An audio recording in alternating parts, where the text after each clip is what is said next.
থানচি আসতে যাচ্ছেন, থানচি আর আসবেন না। থানচি আসার দরকার নাই। যদি থানচি আপনি ঘুরতে চান, আসতে চান, তাহলে আপনাকে টাকার ভান্ডিল নিয়ে আসতে হবে।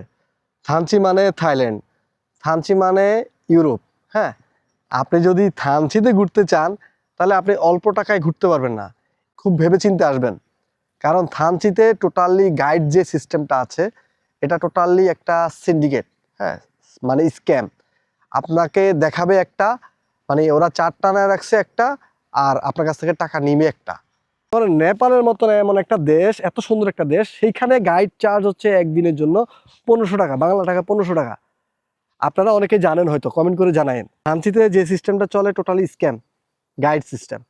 গাইড সিস্টেমটা আমি যেটা কথা বললাম, মোটামুটি পাহাড়ি বাঙালি যত কিছু আছে, দেখলাম যে এখানে আসলে একটা স্ক্যাম চলে। তাই আমি বলবো ভাই, থানচি আসার দরকার নাই। আপনি বান্দরবন ঘুরেন, আলীকদম ঘুরেন, কিন্তু থানচি আসার দরকার না। থানচিটাকে বয়কট করেন। গাইড অফিসে টানায় রাখছে, কিন্তু আদৌ ওরা এটা মানে না। এখানে দেওয়া আছে এরিয়া ভিত্তিক, মানে এরিয়া ভিত্তিক আপনি যদি যান, ডে বাই ডে আপনাকে গাইডের এই খরচগুলো দিতে হবে। এগুলো ঠিক আছে, আমরা মেনে নিচ্ছি, কিন্তু ওরা মানে না। ওদের কথা হচ্ছে আপনি যেখানে যাবেন আপনি প্যাকেজ সিস্টেম যাইতে হবে আমাদের সাথে।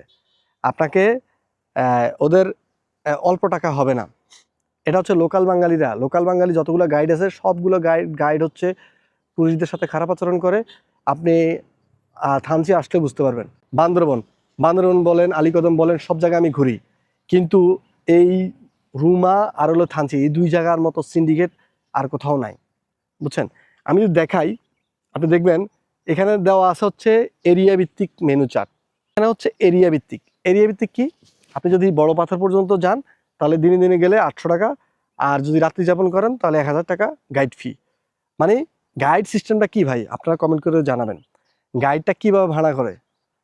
ধরেন আমি আমার একজন সঙ্গী নিব, সে আমার পথ প্রদর্শক, সে আমাকে রাস্তা দেখাবে, রাস্তা চিনাবে, আমার আনুষঙ্গিক কিছু কাজ আছে, রান্নাবান্না আছে টুকটাক, বিভিন্ন জিনিসে আমাকে হেল্প করবে, বা কোনো বিপদ আপদ পড়লে সে আমাকে উদ্ধার করবে ওখান থেকে।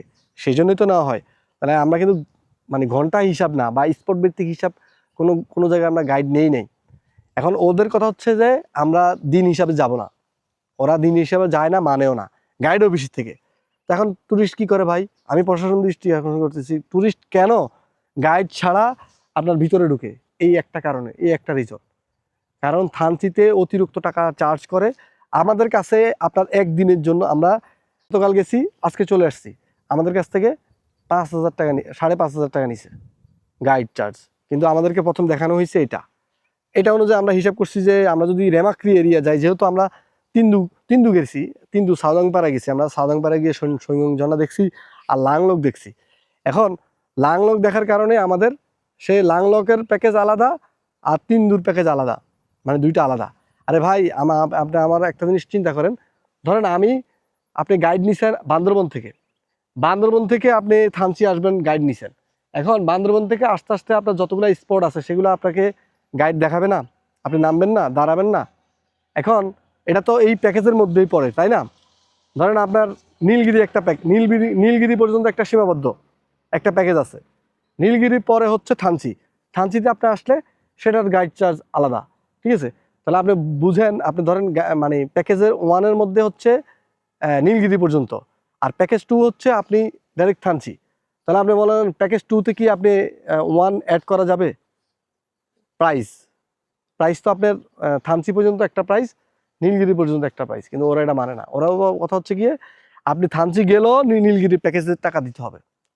আপনি থানচি গেলেও, যদি আপনি থানচি যান, যদি নীলগিরি থামেন, নীলগিরি দেখেন, তাহলে নীলগিরির জন্য আপনার টাকা দিতে হবে। সেম লাংলক ঝর্ণা, আর থানচি থেকে ও আমাকে নিয়ে যাচ্ছে, থানচি থেকে একবারে আমি তিন্দু পর্যন্ত, সাউদাংপাড়া পর্যন্ত, এখানে যা স্পট পড়বে সেগুলো সব সে দেখাবে না।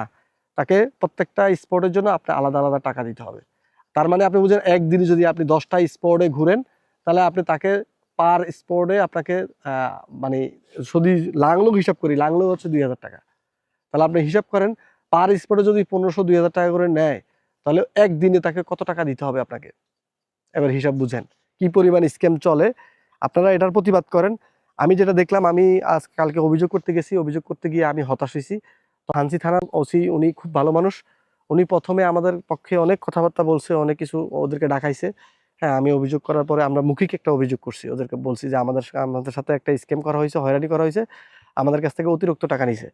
তো সেই জন্য উনি ওদেরকে ডাকাইছে, ডাকানোর পরে যে উনি বলছে যে ওদেরকে টাকা দিয়ে দাও। ওরা ওসি সাহেবকে মানে না, ওসি সাহেবকে ডিঙে ওরা চলে গেছে। পরে ওরা বাইরে এসে আমাদের সাথে খারাপ আচরণ করা শুরু করছে। পরে আমি আপনার আবার চলে আসি থানায় আসার পর দিয়ে বলছে ওসি স্যার উপরে বোধহয় কার সাথে কথা বলছে। তবে যেটা বুঝলাম, থানচি থানা এই গাইড সিস্টেমটা থানচি থানা থেকে নিয়ন্ত্রণ হয় না, অন্য জায়গা থেকে নিয়ন্ত্রণ হয়, উপরের মহল থেকে। এখানকার হোটেল একজন ব্যবসায়ী বলছে আমাকে যে ভাই আপনি খোঁজ নিয়ে দেখেন, আপনি থানায় যাবেন, যান। ওনাকে যখন ওভারঅল জিনিসটা জানাইছি, উনি বলতেছে যে আপনি থানায় যাবেন, যান, যায়া দেখবেন যে সবাই এখানে জড়িত, উপরের মহল থেকে শুরু করে নিচের মহল সবাই এখানে জড়িত। ওরাও জানে যে এটা একটা স্ক্যাম চলতেছে থানচিতে, গাইড সিস্টেম। মানে আপনি আসবেন, আপনার কাছ থেকে 5-6 হাজার টাকা একদিনে নিয়ে যাবে। তো এইটার জন্য আমরা প্রতিবাদ করতে হবে। আপনি প্রতিবাদ করেন, কারণ আমি আলীকদম ঘুরি, বান্দরবন ঘুরি, আমি হিসাব। আমি একদিনের জন্য, সারাদিনের জন্য আমি গাইড নিয়ে নিব সাথে করে। সে আমার সাথে রাতে যাবে, থাকবে, ঘুমাবে, খাবে। তাকে আমি পার ডে একদিন হিসাব আমি তাকে হয় 1000 টাকা, না 1500 টাকা। আলীকদমে 1000 টাকা, বান্দরবনও এরকমই।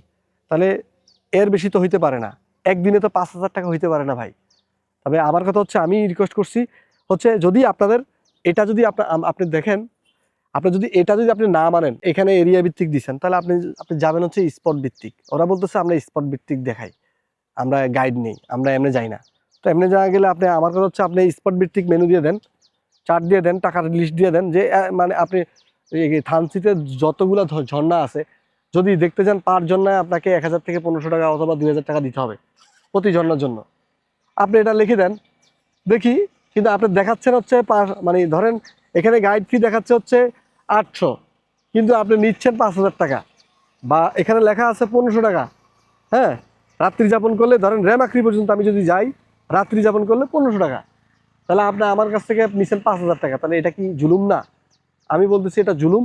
আর আমি আজকে থেকে থানচিটাকে বয়কট করলাম। আমি থানচি আর আসবো না। আপনারা থানচি আসেন, ঠিক আছে, থানচি ঘুরেন, আমি আসবো না। প্রতিবাদ করেন, আর অবশ্যই সবাই মিলে কমেন্ট করেন, শেয়ার করেন ভিডিওটা, যাতে প্রশাসনের দৃষ্টি আকর্ষণ হয়। বান্দরবন জেলা হচ্ছে আপনার জেলা থেকে এটা নিয়ন্ত্রিত হয় মেবি। তো বান্দরবন জেলার প্রশাসনকে আমি একটু দৃষ্টি আকর্ষণ করতেছি, আপনারা একটু থানচিতে নজর দেন। আসলে থানচি থানাতে আদৌ সব গাইড সিস্টেম বলেন, বোর্ড সিস্টেম বলেন, এগুলো কি আদৌ ঠিক আছে? এগুলোতে কি মানে ট্যুরিস্টদেরকে হয়রানি করতেছে কিনা? হ্যাঁ, কারণ ট্যুরিস্টরা আসে, দিন শেষে আসলে ভাই আপনার অভিযোগ করবে কি করবে না, হ্যাঁ, কোথায় যাবে, এখানে যাবে, ওখানে যাবে, মানে হ্যাসেল। সেজন্য ট্যুরিস্টরা কি করে, টাকা দিয়ে চলে যায়। যদি আমি হিসাব করেন, আমি যদি একদিন এক রাত 2 দিনের জন্য যদি আমি 5000 টাকা দেই, তাহলে আমি তো ভাই এই টাকা দিয়ে আমি ইয়াতে ঘুরতে পারবো, নেপাল ঘুরতে পারবো, ভুটান ঘুরতে পারবো, থাইল্যান্ড যেতে পারবো। আপনি মনে করেন নেপালের মতন এমন একটা দেশ, এত সুন্দর একটা দেশ, সেইখানে গাইড চার্জ হচ্ছে একদিনের জন্য 1500 টাকা, বাংলা টাকা 1500 টাকা। আপনারা অনেকে জানেন, হয়তো কমেন্ট করে জানায়েন। আর বাংলাদেশে সেটার চার্জ হচ্ছে 5000 টাকা, 5500 টাকা। তাহলে আপনি কি ঘুরবেন বাংলাদেশে? জীবনেও ঘুরবেন না। বাংলাদেশে ঘোরার দরকার নেই, থানচিতে ঘোরার দরকার নেই, বান্দরবান ঘুরেন, আলীকদম ঘুরেন। সবাইকে ধন্যবাদ, আল্লাহ হাফেজ।